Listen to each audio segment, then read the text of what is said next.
Gaano nahihirapan ka na ba, kuya? Napakahirap ng buhay mo. Hirap talaga. Wala, pagkawa.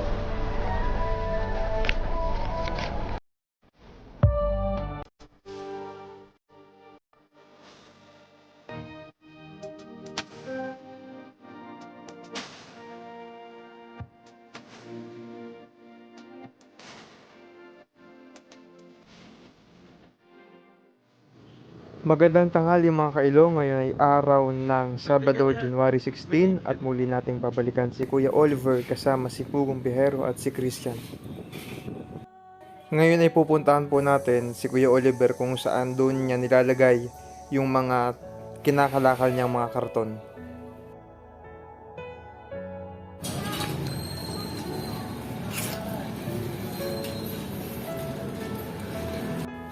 Wala po dito ngayon si Kuya Oliver, kung matatandaan nyo po.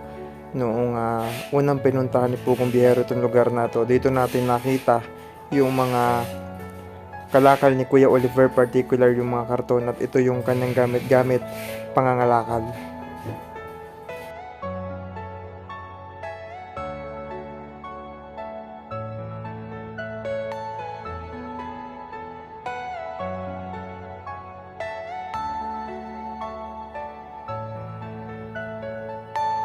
Are you all my personal dreams?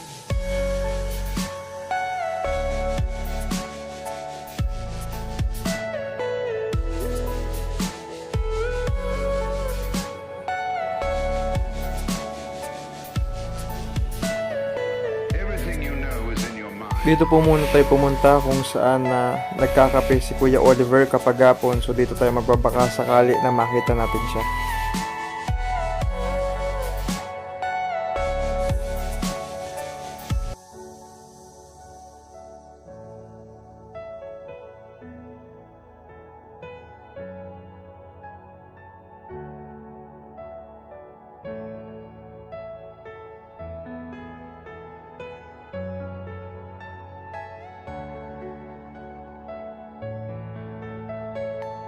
Tuloy-tuloy pa rin po ang paghihintay natin kay Kuya Oliver at tayo nagbabaka sakali na makita ulit natin siya ngayong hapon na ito.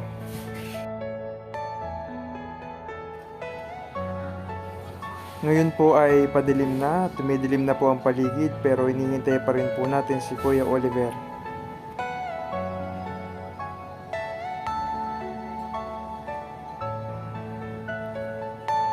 Are you all my personal Antabayanan niyo po, no? Mayroon tayong importanteng announcement para sa kanya. Sana dumating siya. At sana po dumating siya habang inaantay natin si Kuya Oliver. Nandito po kami ngayon sa may San Pedro, Laguna. Dito po yan sa Plaza. Plaza sa kaharap ng San Pedro Apostol Parish. oo, sa may San Pedro Apostol Parish. Ayan. At bago po yan ay ako po muna ay nagpapasalamat, no, sa mga tumulong kay Kuya Oliver. Ayan. Shoutout lang natin. Nagpapasalamat po kami kay Tita Emelda Gasmin Bautista. Ayan. Kay Ate Gina, kay Ma'am Nicole Gomi, kay Mamita, ayan, ng USA. At ganoon din po, nagpapasalamat kami kay Nicole Migomi Granedo. At hello din po kay Tita Cynthia Francis, kay Mama Mercedes Biharit, kay Mama Vanessa, at kay Tita Josie Andre Dilopo, at kay Tita Pasita Onglat ko, tama yan. Hello po sa inyong lahat. At kay Sir Dennis, magandang hapon po sa inyong lahat. So yun po, at nag-aantay lamang kami kay Kuya Oliver na dumating ngayon. Kung siya po ay darating, ay di mag-uusap po ulit kami at may babalita po kami sa kanya na napaka-importante at napakahalaga. Importante na mahalaga pa. At po kapatid ko si JTV. Habang si Christian ay nagmamatiton. Kasi usually po, dito namin siya inaantay, dito sa lugar na ito, dito sa San Pedro, Laguna. At mga ganito dapat oras darating na siya, sabi nung pinagkakapihan niya doon. Actually, pinuntahan natin siya kanina doon sa kanya. Pinagtatamtakan. Oo. Ayun, pinuntahan.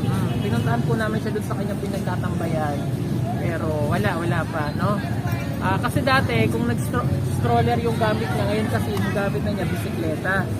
So, hindi namin alam na kung bakit malaban. Baka po, hindi namin alam, baka po may samba dahil iglesia po si Kuya Oliver, dahil pag Sabado po may samba ang iglesia. Hindi po namin alam. Kasi may importante po tayong sasabihin sa kanya. Ayan, no? At sana, yun nga, sino yung nag-offer?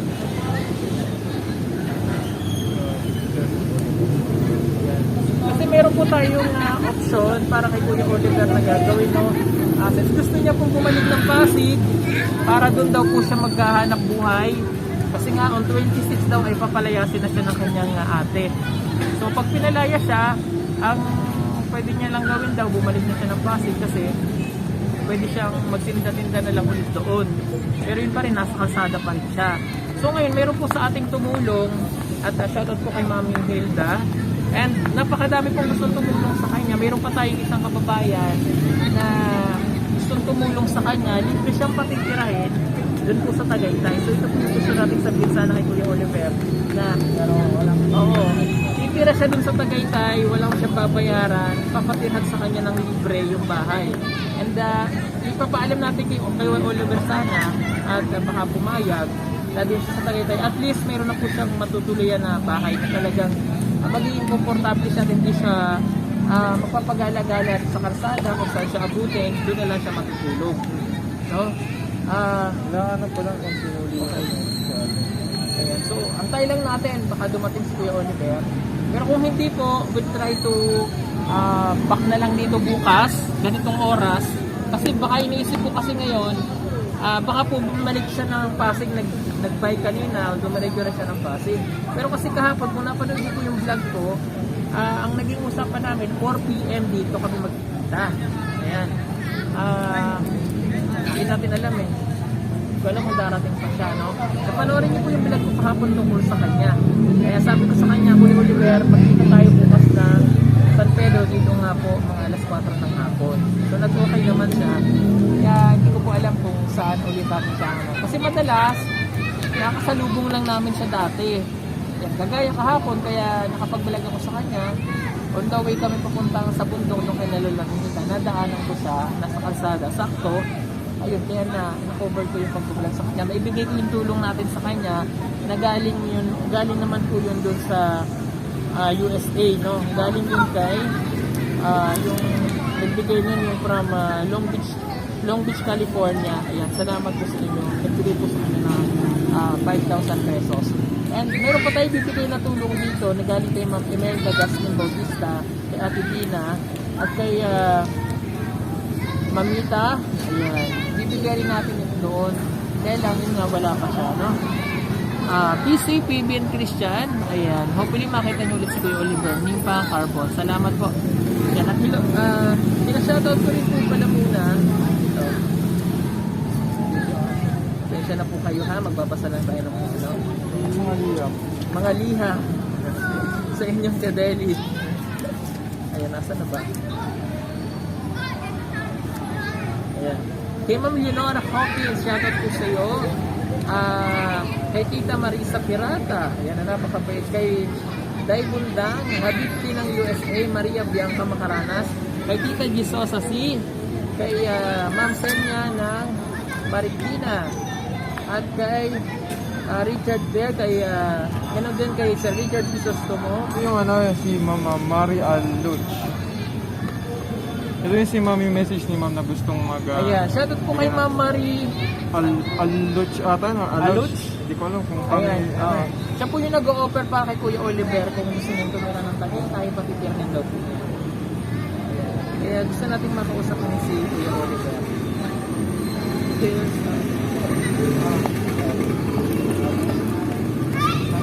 libre daw po yung tutuluyan. Oo. Libre naman na yung tutuluyan niya doon sa Tagaytay. Bali yung babayaran na lang daw sa halit na paris ko yung Oliver ay bigat kuryente. Tapos may mga kasi ito lang naman yung kasi sa tubig. Kasi mayroong mga tumutulong pa rin sa tubig. Kaya po kung biyahero, stay safe. Sana marami pa kayong matulungan. Lito Soniega. Ayan, hello po sa inyo. Pa-shoutout naman po sa mga anak ko. Si Blake, At Kate, salamat at ingat kayo palagi. Sana dumating si Kuya Oliver. Oo, darating yan. Manalig ka. Sabi nga ni Christian, manalig ka. Darating yan.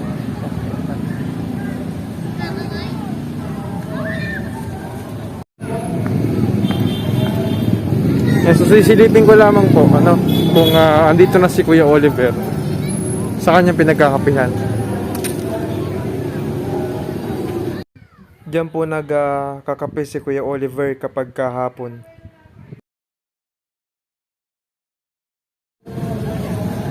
So sa mga nakakapanood po ngayong oras na ito, ay yan, nagla-live po si Pugong Biyahero sa kanyang YouTube channel, no? Nag-update siya. At inaasahan pa rin namin na darating si Kuya Oliver ngayong hapon na ito. Dahil may maganda kaming balita sa kanya. So ngayon hinihintay pa rin po natin yung pagdating ni Kuya Oliver.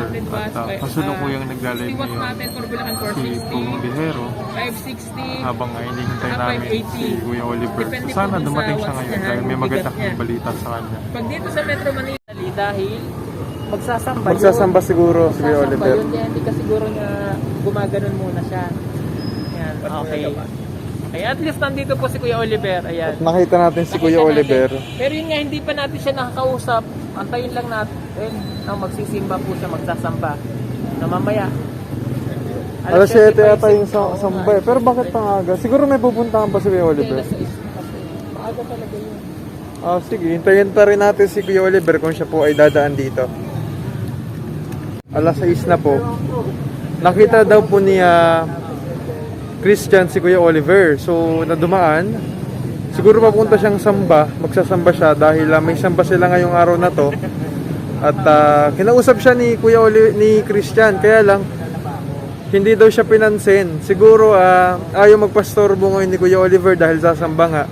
Pero nagtataka kami kasi nagpakilala si Christian na hindi daw siya kinausap. No, hindi natin alam kung bakit. At medyo naluluha daw yung mata ni Kuya Oliver At yun nga, ang samba kasi ni Kuya Oliver po ay alas 7 po ng gabi. Ang problema po, hindi na ho natin siya mahihintay ng ganong oras dahil may curfew po kami dito ng alas 8. So yun nga po kasi kung matatapos po ng alas 8 yung samba nila ay hindi na po natin mahihintay si Kuya Oliver dahil yun nga baka mahuli po tayo dahil kailangan din po nating sumunod sa mga protocols at mga regulation na binababa sa atin at pinapatupad dito sa atin. Ano po? Wag naman sa anong nanakaw yung bike niya kaya naluluha siya. Parang sana. Kasi baka nakakatulog, baka umuwi si Kuya Oliver kanina, tulog kasi iniwanan niya yung bisikleta niya dun sa pinag-iwanan niya. Walang padla. Wala. Lungkot po siya, ayaw po makinig ng advice kung ano, bakit daw, kung ano nangyayari. Dire-diretso po siya. Alam po niyo, napagod ako, katatak po. Apat, gutom na gutom. Hinabol mo. Hinabol mo. Hinabol ko. Nayang ako sa nagtitinda dito. Ba't daw nawala kagad ako? Oo. Ayan, kasi pinagbabantay ko po si Christian doon habang kami ay naka-live. Baka may baka nagmamadali lang si Kuya Oliver dahil sasamba. Ewan ko lang kasi Or baka nga may problema. parang may problema po. Kasi yung kilos po niya, iba po doon sa nakikita po namin, yung masaya po siya tapos and then, ngayon po, nakita ko siya parang may something nga. Ewan ko kung bakit. Sana po makakausap po namin ulit. Ang problema, hindi natin ngayon makakausap at mahihintay si Kuya Oliver. O yun nga, hindi naman natin siya maantay. Kasi may curfew Curfew po kami ng alas 8. Kailangan din natin sumunod sa mga protocols. Ayaw po namin magwalis. Babalik tayo bukas. Oo, kasi wala, kaya nga gusto ko rin sana sa kanya, mabigyan siya ng kahit isang maliit na cellphone na pwede yung communication namin through text or kung halimbawa magkikita kami o ganito. Para hindi po ganito na nag-aantay din kami sa kanya. Kasi ayaw din naman namin siyang puntahan doon sa kanila kasi hindi sila in good terms ng kapatid niya. So baka umiiwas na kami sa pwedeng mangyari or something. Diba? Kung magkagulo or ano. Hindi naman kami nakikialam na doon kasi ang gusto lang naman natin ay madalungan si Kuya Oliver. So dahil nabigo si Christian. Nabigo, oo ba yun? Nabigo si Christian. na ay kasi nagmamadali nga yun kasi syempre may samba hindi naman kasi sa iglesia kasi kapag hindi bawal ang mali talaga, bawal ang mali, no? Kapag nagsamba kayo, bawal ang mali. Kung alas 7 yung call time ng pagsamba, 1 hour before nandun na kayo, nakapasok na kayo sa kapilya, gano'n. So babalikan naman natin siya bukas. Oo, yan. Babalikan naman po natin, no? Ayan.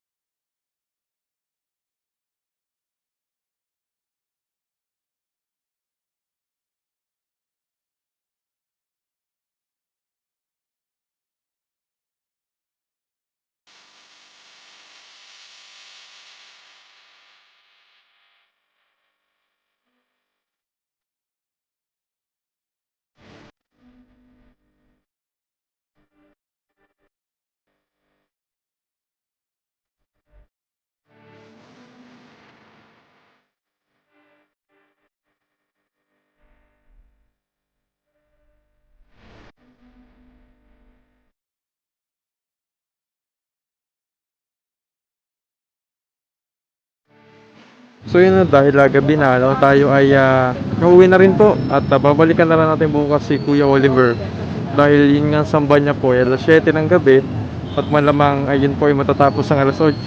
Kaya lang dahil may curfew nga, ano, ay hindi na natin siya maiintay, ano. Pero promise, ano, babalikan po natin siya bukas. Yan, babalikan natin bukas si Kuya Oliver. Maraming salamat mga kaidong sa inyong patuloy na pagsubaybay, and please like, share, and subscribe to my YouTube channel. Thank you!